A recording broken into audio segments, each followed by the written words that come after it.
বালতি কথা শুনে কেমনে, বালতির কান নাই, নাক নাই, চোখ নাই, আছে? বালতি কথা শুনলো কেমনে? নবী বলল হাতের মধ্যে চইলাইলো। এই প্রশ্নের উত্তর আমি আরেকটা দিয়া দিমুরে বাপ। যদি বালতি কথা বলতে না পারে, বালতির কান নাই, বালতির নাক নাই, বালতির চোখ নাই, তাহলে উস্তুনে হান্নানা এটা মৃত খেজুর গাছ, যার কান নাই, যার নাক নাই, যার মুখ নাই। এরপরেও নবীর বিরহের বেদনায় বলো না কেমনে কাঁদে,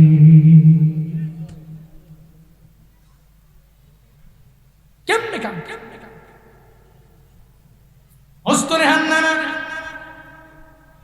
মদিনাওয়ালা নবী হঠাৎ মসজিদে নববীর মিম্বার হয়ে গেল। নবী ওখান থেকে নবী খুতবা দিবেন। হঠাৎ করে শুনে কার জানি কান্নার আওয়াজ পাওয়া যায়।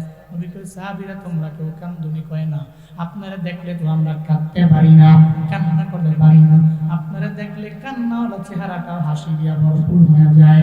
আপনার চেহারা দেখলে আমাদের মনটা ভালো হয়ে যায়। তাহলে কে কান্দে রে?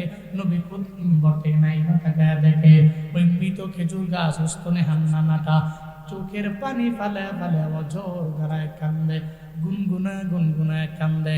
নবীকে উস্তুনে হান্নানা রে, কেন তুমি কান্দো, আমায় বলো না। উস্তুনে হান্নানা কয়, নবী আমার, আমি কেন কান্দি? আমার বিরহের বেদনায় আমি কান্দি। আপনি মক্কা থেকে মদিনার মধ্যে আসলেন, আপনি আমার দিকে ঠেলা নিলেন, আপনার পিঠ মুবারক পাইয়া আমার জীবনটা বড় ধন্য হয়ে গেছিল। হঠাৎ করে আপনি খুতবা দেওয়ার জন্য মিম্বরে চইলা গেলেন। আমিও বুঝে ফেললাম জীবনে কোনদিন আপনার ছোঁয়া পাবো না, আপনার স্পর্শ আমি পাবো না গো নবী আমার। আপনার পিঠ মুবারকের ছোঁয়া জীবনে কোনদিন আমার আর মিলবে না ও পয়গম্বর। এই জন্য আমি চোখে পানি ফালা ফালা কান্না করি। মায়ার নবী ডেকে বলে, ও উস্তুনে হান্নানা, তুমি কান্না বন্ধ করে দাও, আমি তোমার জন্য রবের দরবারে দোয়া করে দিব। তুমি মৃত, আল্লাহ যাতে তোমারে জীবিত বানায় দেয়। উস্তুনে হান্নানা কয়, নবী আমার এই জীবিত হওয়া লাগবে না। তাহলে কি দোয়া লাগবে? নবী 2 নম্বরে দোয়া করলো, ও উস্তুনে হান্নানা, আমি জীবিত, তুমি হবা, এতটুকু দোয়া কইরে খেলতো না, পরিসমাপ্তি ঘটাবো না, বরং আমি তোমার জন্য রবের দরবারে দোয়া করে দিব আল্লাহ পাক যাতে করে কিয়ামত পর্যন্ত তোমার হায়াতের মাত্রা বাড়ায়া দেয়। উস্তুনে হান্নানা কয়, নবী আমার এটাও লাগবে না। এরপরে নবী কইবে, উস্তুনে হান্নানা, আমি তোমার জন্য রবের দরবারে দোয়া করে দেই।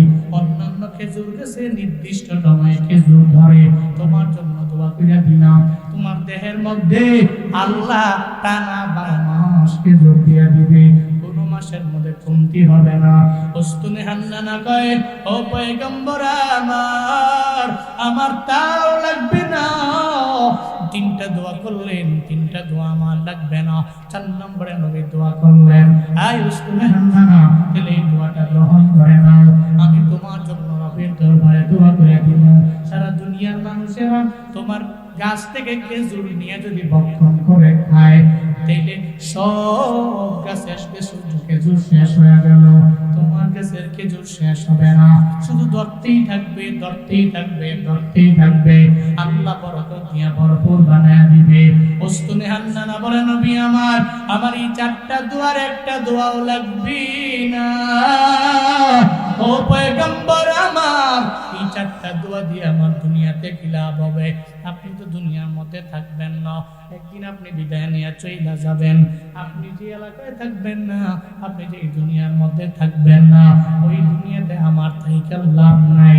আমি তো চাই আখিরাতে জান্নাতের মধ্যে আপনার সঙ্গে থাকব। আর দুনিয়া ফানিয়াতুন ওয়াল আখিরাতু বাকিয়াত, দুনিয়া ধ্বংস হয়ে যাবে, আখিরাত এমন একটা জায়গাটা বাকি থাকবে, বাকি থাকবে। উস্তুনে হান্নানা কয়, ও পয়গম্বর, দুনিয়ার এই 4টা দোয়ার কোনো দোয়া আমার লাগবে না। ও পয়গম্বর, একটু রবের দরবারে দোয়া কইরা দেন না, আল্লাহ আপনার মায়া কইরা যেই জান্নাতে ঢুকাইবেন, ওই জান্নাতে যাতে আল্লাহ আমার নেয়, আমি যাতে আপনার সঙ্গে থাকতে পারি। যে আখিরাত বাকিয়া, যে আখিরাত জীবনেও ধ্বংস হবে না, আল্লাহ যাতে করে ওই আখিরাতে আপনার সঙ্গে জান্নাতে আমার ঠিকানা দেয়। চিল্লা পড়া যাবে না মারহাবা।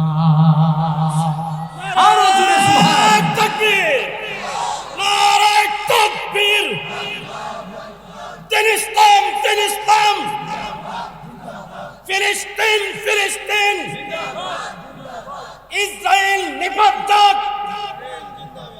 ইসরায়েল নিপাত, উলামায়ে হাক্কানি নারে তাকবীর, হযরত মাওলানা কারি জুনাইদ আল হাবিব সাহেব। আমি তোমার প্রেমের ভিখারি ইয়া রাসূলুল্লাহ, আমি তোমার প্রেমের ভিখারি ইয়া রাসূলুল্লাহ, ইয়া হাবিবাল্লাহ, আমি তোমার প্রেমের ভিখারি। কোন নাম হলো?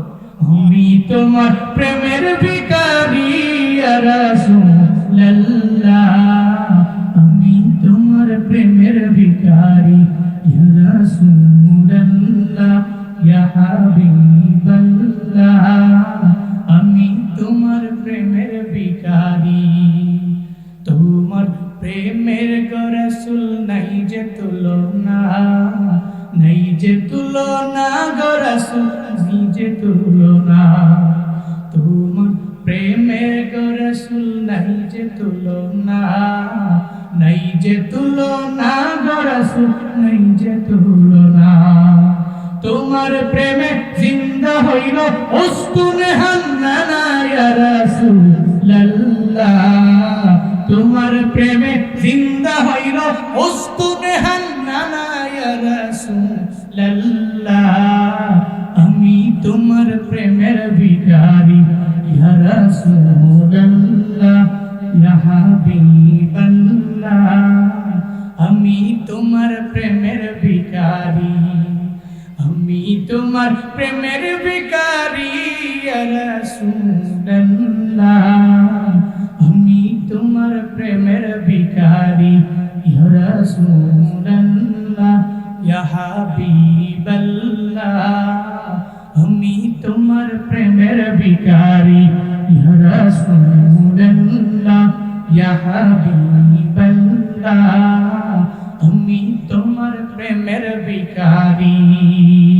মারহাবা নবী প্রেমের ভিখারি আমরা। আপনার যে কারণে, যে প্রেমে উস্তুনে হান্নানার প্রেম জাগ্রত হয়েছিল, ওই প্রেম প্রত্যেককে নসিব করেন। সকলে পড়ি আমিন। আল্লাহ সে আনুগত্য, সে আদর্শের মালা বক্তা শ্রোতা উভয়কেই পয়রা দুনিয়া এবং আখিরাতে সফল হওয়ার তৌফিক আপনি দান করেন। সকলে পড়ি আমিন। আজকের মাহফিল থেকে শিক্ষা, প্রথমত ইতোয়াত করব কারে? কারে? আল্লাহরে দেখা যায় না, ছোঁয়া যায় না। আল্লাহরে পাইতে হইলে নবীর সুন্নতের কোনো বিকল্প নাই, নবীকে ইত্তেবা করার কোনো বিকল্প নাই, নবীকে ইতোয়াত করার কোনো বিকল্প নাই, নবীর আনুগত্য করার কোনো বিকল্প নাই। চলার পথে নবীর আনুগত্যের মাত্রা বাড়াবো, ইত্তেবা করব, ইত্তেবা রাসূল এটা অনেক বেশি ইনক্রিজ করব, বাড়িয়ে দিব। আমার চলার পথে আমি আদর্শ, আমার রোল, আমার মডেল আমি ফলো করব নবীরে। আমি মদিনাওয়ালা নবীর একনিষ্ঠ একজন অনুসরণকারী ফলোয়ার হব। আল্লাহ তৌফিক দান করেন। সকলে পড়ি আমিন। আরো জোরে পড়েন আমিন। বারাকাল্লাহু লানা ওয়া লাকুম ফিল কুরআনিল আযীম। হ্যাঁ 5 মিনিট, হ্যাঁ নিয়ে আসেন। আমি দিলে একটা নাশিদ গাই শেষ।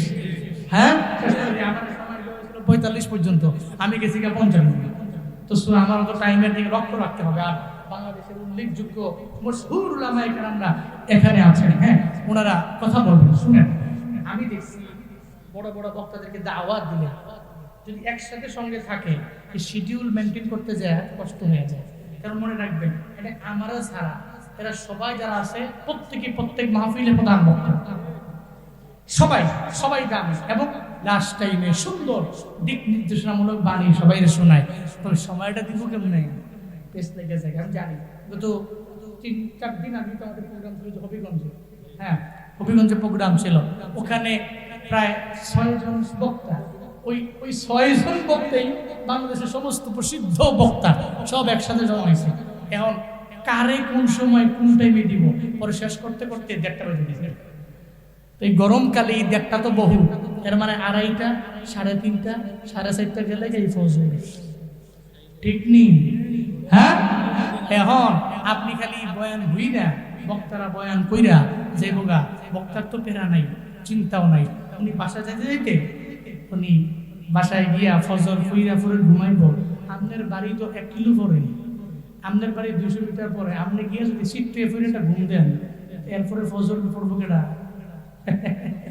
আপনি হারা জিন্দেগি মিলা ওয়াজ হই না ফজর না পড়লে খোদার কসম এই সমস্ত দুনিয়ার ওয়াজের পাল্লা এক পাল্লায় দেন, এক ওয়াক্ত ফজরের নামাজের 2 রাকাত ফরজ সালাত এক পাল্লায় দেন, দুনিয়ার সমস্ত মাহফিলের পাল্লা হালকা হবে, ফজরের নামাজের 2 রাকাত ফরজ সালাতের পাল্লা ভারী।